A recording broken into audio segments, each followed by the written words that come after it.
There's a simple principle that many churches are missing when it comes to reaching young people. And if we don't make a change, we might lose an entire generation. Today, I want to talk about what I think that principle is and how you can have an impact on the young people in your community.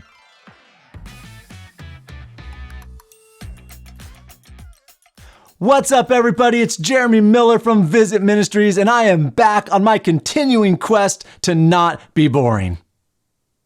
How am I doing so far?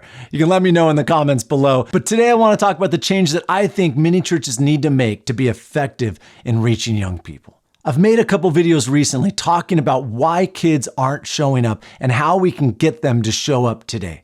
I talked about bridging the gap between where we are and where they are and helping them to overcome the barriers that keep them from getting to us. And I realized that there was a principle underneath everything that I've been saying. And the principle is this. It's the idea that God has called us to go.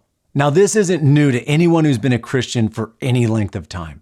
We're pretty much all familiar with Matthew 28, where it tells us to go and make disciples of all the nations. Now, we understand it when it comes to international missions, but oftentimes we don't fully embrace it when it comes to reaching the young people of our own communities. Now, there are many churches who are heavily invested in international missions, and they go thousands of miles across the world, spending all kinds of money and effort to reach hurting people, and yet they won't go across the street into the neighborhoods right by their church to reach the hurting young people there. I had a very interesting experience one time.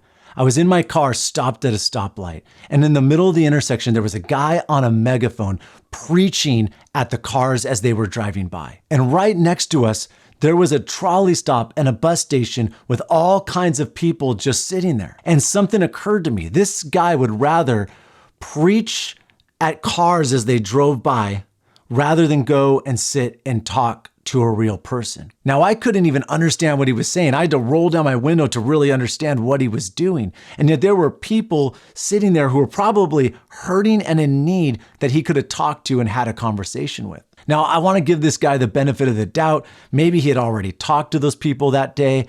Maybe he just wasn't very good with having conversations, and so this is just something he could do. But oftentimes, I think we're a lot like that guy. We want to do these big, expressive, exciting displays, but we aren't willing to do the little, simple things that are right at our feet. But the great commission God gave us to go is the same for the hurting people across the world as it is for the young people in our neighborhoods. I was talking to a pastor the other day who is interested in opening a teen center, and he asked me the question, how do we get the young people to show up? And so I started giving him advice, tips on getting into their neighborhoods, knocking on doors, being in the schools, passing out flyers. And later on, after the conversation, I realized what it was that I was really saying to him. What I really was saying was this: before they'll come to you, you need to go to them. Now that's worth the price of admission right there. If I had a microphone, I would just drop it and walk away. Now, it's easier for us to sit in our churches wondering why they're not coming to us, or to strategize ways that we can attract them and get them to come. But there's something we need to do first. God called us to go to them, to meet them where they are. Now, this means a lot of different things. We call this incarnational ministry. And if you don't know what that means, I'll make a whole nother video talking about that in depth. Basically, it means this. It means that we go and meet them where they are. And so the question for us is this: where are they? Where are they physically, right? Schools, their neighborhoods, but also where are they emotionally? Where are they as far as their interests? God didn't call them to come to us. God called us to go to them, to meet them where they are. We need to take up the Great Commission.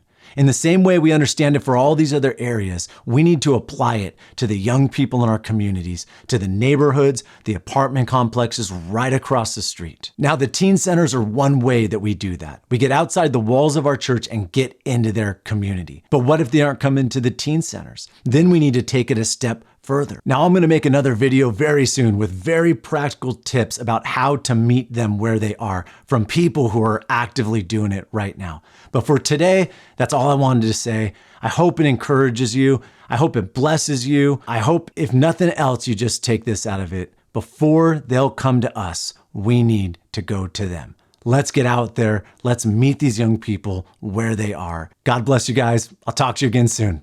Peace.